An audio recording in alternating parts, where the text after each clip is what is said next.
تبلیغی رہنما پرویز رشید کی جانب سے گزشتہ رات اپنے واٹس ایپ سٹیٹس پر نازیبا ویڈیو اپلوڈ ہو گئی تھی جو شاید وہ غلطی سے اپلوڈ کر بیٹھے تھے، لیکن دوسری جانب سابقہ وزیر دفاع خواجہ آصف اپنا ہی دفاع کرنے میں ناکام ہو گئے۔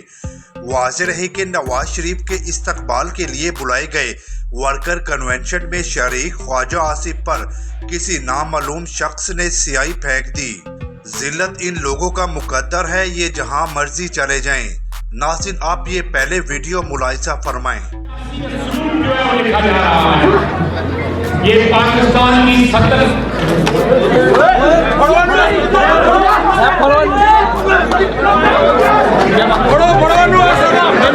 کچھ اطلاعات کے مطابق یہ ویڈیو پرانی ہے، جبکہ کچھ سوشل میڈیا صارف کا کہنا ہے کہ یہ ویڈیو ابھی کی ہے۔ ناظرین، اس کے بارے میں آپ اپنی رائے کا اظہار نیچے دیے گئے کومنٹس باکس میں ضرور کریں۔ شکریہ۔